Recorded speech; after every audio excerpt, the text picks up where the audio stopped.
تو باعتبار انسان ہونے کے اور باعتبار زمانے کے اور مصائب و پریشانیوں کے اعتبار سے ہمارے پاس دو نظریات ہیں۔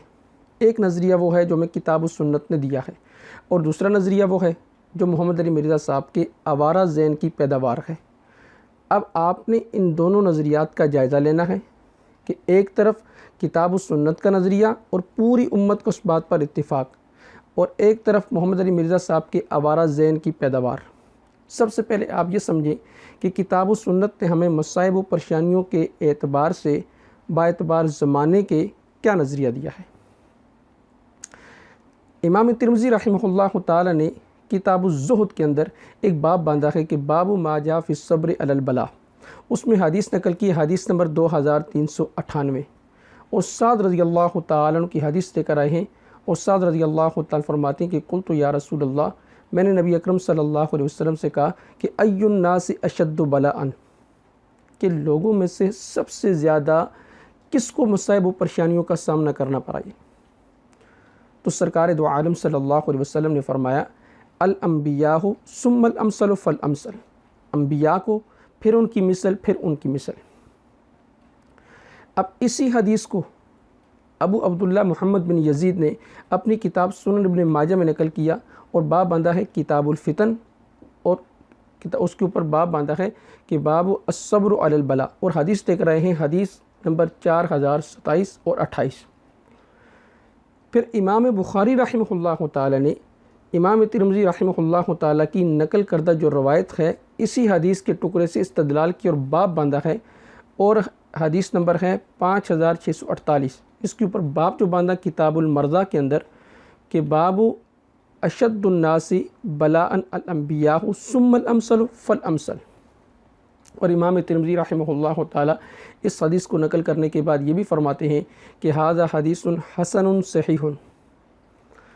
پھر امام احمد بن حنبل رحمہ اللہ تعالی نے ایک روایت میں فرمایا کہ ان من اشد الناس بلاء الانبیاء ثم الذین یلونہم ثم الذین یلونہم ثم الذین یلونہم۔ اور امام حاکم رحمہ اللہ تعالی ایک روایت میں نقل فرماتے ہیں کہ فرمایا قال الانبیاء، فرمایا ثم من، فرمایا العلماء، فرمایا ثم من، فرمایا ثم الصالحون۔ تو یہ تو قرآن و حدیث کا نظریہ ہے کہ سب سے زیادہ مصائب اور پریشانیوں کا سامنا جو کرنا پڑا، فرمایا انبیاء کو، پھر ان کی مثل، پھر ان کی مثل۔ اور امام احمد بن حنبل رحمہ اللہ تعالی نے مزید وضاحت فرما دی کہ ثم الذین یلونہم ثم الذین یلونہم ثم الذین یلونہم، یعنی جو آپ کے ساتھ صحابہ، پھر تابعین، پھر تبع تابعین۔ اور امام حاکم رحمہ اللہ تعالی نے مزید وضاحت فرما دی کہ العلماء ثم الصالحون، کہ انبیاء، پھر علماء، پھر صلحاء۔ یہ قرآن و سنت کا نظریہ تھا کہ سب سے زیادہ مصائب اور پریشانیوں کا سامنا جو کرنا پڑا ہے وہ انبیاء کو، پھر ان کے ساتھ جو جماعت ملی ہوئی تھی یعنی صحابہ کی، پھر ان کے بعد والے۔ اور ایک روایت کے مطابق جیسے مستدرک حاکم کی روایت میں نقل کی کہ انبیاء، پھر علماء، پھر صلحاء۔ یہ نقطہ نظر ہمیں اور یہ نظریہ ہمیں قرآن و سنت سے ملتا ہے۔ اس کے بالکل برعکس آپ محمد علی مرزا صاحب کے آوارہ ذہن کا وہ نظریہ بھی سن لیں۔ وہ کہتے ہیں کہ نبی اکرم صلی اللہ علیہ وسلم کے زمانے سے زیادہ سخت زمانہ یعنی سخت وقت ہم پر ہے۔ کیوں؟ کہ نبی اکرم صلی اللہ علیہ وسلم آپ مکہ میں تھے اور آپ کے جو مخالفین تھے وہ کافر تھے، اور یعنی کلیئر تھا کہ ایک طرف مسلمان ہیں اور ایک طرف کیا ہیں، کافر ہیں۔ تو ہمارے مخالفین وہ ہیں جو ہمیں کافر سمجھتے ہیں اور خود کو وہ زیادہ بڑا عاشق مانتے ہیں۔ تو بتائیں کہ یہ زیادہ مشکل وقت ہے یا صحابہ پر زیادہ مشکل وقت تھا؟ نبی علیہ السلام کے زمانے سے زیادہ سخت وقت ہے ہم پر۔ نبی علیہ السلام جب مکے میں تھے آپ کے مخالفین کون تھے؟ کافر۔ کلیئر تھا نا یہ مسلمانی کافر۔ ہمارے مخالفین وہ ہیں جو ہمیں کافر سمجھتے ہیں اور خود کو زیادہ بڑا عاشق رسول اور مسلمان سمجھتے ہیں۔ مجھے بتائیں یہ زیادہ مشکل وقت ہے یا صحابہ پہ زیادہ مشکل وقت تھا؟ تو گویا کہ اپنے اس کلپ کے اندر جناب یہ دعویٰ کر رہے ہیں کہ نبی اکرم صلی اللہ علیہ وسلم سے اور آپ کے صحابہ سے زیادہ مشکل وقت وہ ہم پر تھا، آپ کا جو وقت تھا وہ زیادہ مشکل نہیں تھا۔ اب یہ کون سا نظریہ اور کون سا طریقہ واردات ہے؟ یہ بعین ہی وہی طریقہ واردات ہے جو غلام احمد قادیانی کا تھا۔ وہ بھی کیا کرتا تھا کہ پہلے ایک دعویٰ کرتا تھا کہ جی میں مادی ہوں، مسیح موعود ہوں، نبی ہوں، پھر وہ نگاہ دراتا تھا کہ اس کا رد عمل ظاہر ہوا یا نہیں ہوا۔ اگر رد عمل ظاہر ہو جاتا تو پھر وہ یا تو اس کی تعویلات کرتا اور اس میں جھوٹ بولتا۔ تو جو کام غلام احمد قادیانی کرتا تھا، یعنی دعوے کرنے کے بعد اس کا رد عمل دیکھنے کے بعد اگر رد عمل ہوتا تو پھر اس کی تعویلات کرتا اور جھوٹ بولتا، اگر رد عمل نہ ہوتا تو جیسے مثال ہے کہ لگ گیا تیر اور نہ لگا تکا، بعین ہی یہی کام مرزا ثانی صاحب بھی کرتے ہیں کہ لگ گیا تیر نہ لگا تکا، پھر جھوٹ بھی بولیں گے اور تعویلات بھی کریں گے۔ سب سے پہلے جناب کی جھوٹ آپ ملاحظہ کر لیں۔ پہلا جھوٹ کہ کہتے ہیں میری بات آؤٹ آف کنٹیکسٹ کی جاتی ہے، وہ کیا جی کہ ہمیں نبی اکرم صلی اللہ علیہ وسلم اور ان کے صحابہ سے زیادہ تکلیفیں اٹھانی پڑ رہی ہیں، یہ تو میں نے بات کی ہی نہیں تھی۔ یہ سن لیں، میں نے 2-3 دفعہ اپنی ویڈیوز میں یہ بات کی ہے جسے آؤٹ آف کانٹیکسٹ بعض لوگ کوٹ کر رہے ہیں کہ یہ علی بھائی نے کہا کہ ہمیں اور ہمارے اسٹوڈنٹ کو نبی اسلام ان کے ساتھیوں سے زیادہ تکلیف اٹھانی پڑ رہی ہے، نعوذ باللہ، یہ تو میں نے بات ہی نہیں کی تھی۔ یہ جناب کا پہلا جھوٹ تھا۔ نمبر 2، جناب نے کہا جی پہلی بات تو یہ کہ نبی اکرم صلی اللہ علیہ وسلم کا ذکر تو ہوا ہی نہیں، یہ بھی سن لیں۔ پہلی تو بات ہے نبی اسلام کا تو ذکر ہوا ہی نہیں تھا۔ تو گویا کہ جناب نے یہ بھی کہا ہے کہ نبی اکرم صلی اللہ علیہ وسلم اور صحابہ کے زمانے سے زیادہ مشکل وقت ہم پر ہے، اور نبی اکرم صلی اللہ علیہ وسلم کا نام بھی لیا ہے، اور پھر کس دیدہ دلیری کے ساتھ اپنی بات سے مکر رہے ہیں کہ میں نے نہ وہ بات کہی ہے اور نہ نبی اکرم صلی اللہ علیہ وسلم کا میں نے نام لیا ہے۔ دونوں باتیں جناب نے جھوٹ بولی ہیں، بالکل بعین ہی وہی طریقہ واردات ہے جو مرزا غلام احمد قادیانی کا تھا۔ اچھا، جناب نے اس میں تعویلات کیا کی، تعویلات بھی سن لیں۔ پہلی تعویل یہ کی کہ میں نے یہ کہا تھا کہ بعض اعتبار سے صحابہ کرام رضوان اللہ علیہم اجمعین سے زیادہ تکلیف اٹھانی پڑ رہی ہیں، یعنی بعض اعتبار سے۔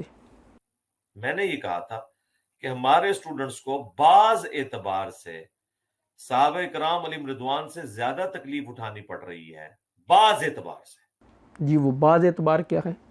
نبی علیہ السلام کے زمانے سے زیادہ سخت وقت ہے ہم پر۔ نبی علیہ السلام جب مکے میں تھے آپ کے مخالفین کون تھے؟ کافر۔ کلیئر تھا نا یہ مسلمانی کافر۔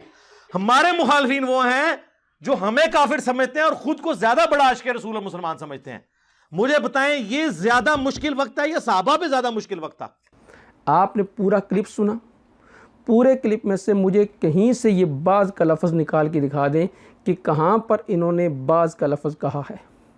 یہ بالکل بعینی ہی وہی مثال ہے جیسے غلام احمد قادیانی کرتا تھا، جی میں نبی ہوں، جب گرفت ہوئی تو کیا کہتی، میں ذلی نبی ہوں۔ جب آیت پڑھی کہ ما کان محمد ابا احد من رجالکم ولکن رسول اللہ وخاتم النبیین، فوراً پینترا بدلا، اور پینترا بدلنے کے بعد کہنے لگا جی میں اصلی نبی نہیں بلکہ ذلی نبی ہوں۔ اب جناب نے فوراً پینترا بدلا تو کیا کہہ رہے ہیں، جی میں نے بعض اعتبار سے کہا تھا، مجھے اس پورے کلپ میں بعض کا لفظ نکال کے دکھا دیں۔ میں نے یہ کہا تھا کہ ہمارے اسٹوڈنٹس کو بعض اعتبار سے صحابہ کرام علیہم رضوان سے زیادہ تکلیف اٹھانی پڑ رہی ہے، بعض اعتبار سے۔ یہ ذرا آپ نوٹ کیجئے گا۔ اچھا وہ بعض کون سا ہے؟ کہتے ہیں جی ہم بھی انگلی کٹوا کے شہیدوں میں شریک ہو گئے۔ انگلی کٹا کے ہم بھی شہیدوں میں شامل ہو گئے ہیں۔ تو صحابہ نے انگلیاں کٹوائی تھی، صحابہ نے گردنیں کٹوا دی، صحابہ نے گھر بار چھوڑ دیا، صحابہ نے بیوی بچے چھوڑ دیے، صحابہ نے وطن چھوڑ دیا، ہجرت کر دی، سب کچھ قربان کر دیا۔ یہ کہتے ہیں ہم پر زیادہ مشکل وقت ہے بنسبت صحابہ کے، کہ ان کے مقابلے میں کافر تھے اور ہمارے مقابلے میں مسلمان ہیں جو ہمیں کافر سمجھتے ہیں۔ نبی علیہ السلام کے زمانے سے زیادہ سخت وقت ہے ہم پر۔ نبی علیہ السلام جب مکے میں تھے آپ کے مخالفین کون تھے؟ کافر۔ کلیئر تھا نا یہ مسلمانی کافر۔ ہمارے مخالفین وہ ہیں جو ہمیں کافر سمجھتے ہیں اور خود کو زیادہ بڑا عاشق رسول اور مسلمان سمجھتے ہیں۔ مجھے بتائیں یہ زیادہ مشکل وقت تھا یا صحابہ پہ زیادہ مشکل وقت تھا؟ آپ یہ بتائیں کہ آج تک کسی نے ان کو یا ان کے اسٹوڈنٹ جو اندھے اسٹوڈنٹ ہیں ان کو کافر کہا ہے؟ کافر نہیں، بدترین گمراہ سمجھتے ہیں، جو قرآن و حدیث کا نام لے کر قرآن و حدیث کے نام پر گمراہی پھیلا رہے ہیں۔ امت کے مسلمہ مسائل ان کے اندر رکھنا، علماء سے بدظن کرنا، اور بالخصوص صحابہ کرام رضوان اللہ علیہم اجمعین جیسی مقدس اور پاکیزہ جماعت جو ہے اس کے بارے میں شکوک و شبہات لوگوں کے دلوں میں پیدا کرنا۔ اور طرح طرح کے الزامات لگانا، تو یہ گمراہی نہیں تو اور کیا ہے؟ پھر کہتے ہیں جی فیصلہ کروانا ہے تو کہاں سے؟ تو کہتے ہیں میری لاجیکل کوئی بات میری غلط ہے؟ آپ اگر فیصلہ کروانا چاہتے ہیں تو گورے کی عدالت میں لے کر چلے جائیں۔ اور میں لاجیکلی کر رہا ہوں، اگر کسی کو سمجھ نہیں آئی تو جائیں گورے کی عدالت میں جا کے فیصلہ کروا لیں کہ لاجیکلی یہ بات درست ہے کہ نہیں۔ میرا سب سے پہلا سوال یہ کہ یہ بات بات پر آپ گورے کی عدالت میں کیوں جاتے ہیں، مسلمانوں کی عدالت میں کیوں نہیں جاتے؟ یہ میرا سوال ہے کہ بات بات پر جناب یہ کہیں گے جی گورے کی عدالت میں چلے جاتے ہیں، ان سے فیصلہ کروا لیتے ہیں۔ مجھے آج تک ایک فیصلہ تاریخ میں بتلا دیں جو توہین رسالت کا ہو اور گورے نے مسلمانوں کے حق میں کیا ہو۔ یہ زندہ مثالیں ہیں پاکستان کے اندر، کتنے ہی لوگ ایسے ہیں جو توہین رسالت کے مرتکب ہوئے ہیں اور ان کو باقاعدہ طور پر باہر کے ممالک کے اندر پوری سپورٹ ملی ہے اور یہاں سے ان کو فرار کروا کے وہاں باہر بھیج دیا گیا ہے۔ تو جناب یہ کیوں کہتے ہیں کہ بار بار کہ گورے کی عدالت سے فیصلہ کروایا جائے؟ مجھے آج تک کوئی ایسا فیصلہ بتلا دیں کہ جس میں سرکار دو عالم صلی اللہ علیہ وسلم کی توہین ہو اور گوروں نے مسلمانوں کے حق میں فیصلہ کر دیا ہو۔ یہ دو نظریات ہیں۔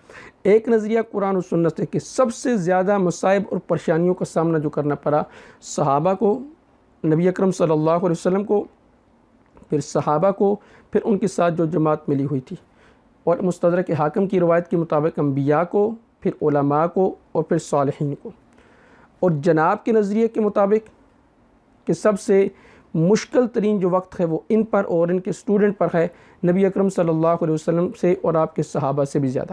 فیصلہ آپ خود کر لیں کہ یہ مرزا صاحب آپ کو کہاں پر لے کے جانا چاہ رہے ہیں۔